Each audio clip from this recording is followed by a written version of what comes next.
We ready for final testing? I think so. I've gone and made sure the exterior doors are closed. Okay. The exterior windows are locked and closed and locked, of course. Interior doors are all open. And the mechanical system, the furnace? Yes, the furnace is off. The water heater is on pilot? We have a pilotless water heater, so we're good there. All right. And the HRV is off as well. Sounds like we're ready to go.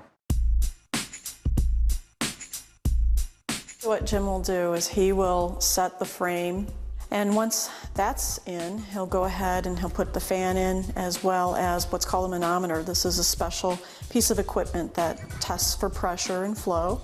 It's really a simple test, and so what we'll be doing is we'll be depressurizing the home just to get a sense of where there might be any leaks, as well as to see if we're performing much better than we did during the diagnostic of the intermediate blower door.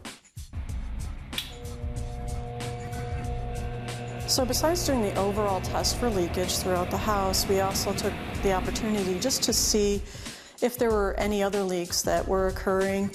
Sometimes you'll see this around where you have double doors and the joint between the two doors may not necessarily be completely tight, and there was one place down in the storage room that had a small leak. Also, if there are any outlets on the exterior wall that aren't covered, there's potential there. There's still quite a bit coming through, and it's pretty strong. So the results of today's final testing actually were considerably better than our intermediate diagnostic that we had. So the intermediate diagnostic was 2,700. We're actually at 2,400 for the final. Once we actually convert it based on the volume of the house, we're looking at approximately 2.3 air changes per hour at 50 Pascal, or otherwise known as ACH 50. So we're performing much better than what is now the current energy code. In addition to the blower door test, our HERS rater measures the airflow of the exhaust in the bathrooms, kitchen, and garage to make sure they meet code requirements. He also tests the flow of the HVAC system to make sure it's installed according to design. Then Laureen gathers the last bits of information to complete her final assessment of the home. So with the home complete, we're ready for our summary to see where we are within the certification program. And to start off, in our innovation and design process category, this is sort of like your pre-planning area for the program, and making sure that we've got a good team put together, as well as we've planned any particular durability strategies, and we'll address any particular risk issues that may arise. As far as our location and linkages, we looked at a site that was in an existing subdivision, so we had some existing infrastructure into which we could tie. It's also part of an edge development. Now, as far as sustainable sites goes, we had a minimum of 5 points there that we had to achieve, which we had no problem. And part of that had to do with how we took care of our surface water management. As far as water efficiency, we only needed 3 points there as a minimum. However, we went well beyond that because we chose to do rainwater harvesting along with an irrigation system that actually utilizes that captured rainwater. Outside, of course, we did high efficiency fixtures, which many projects have no problem achieving nowadays.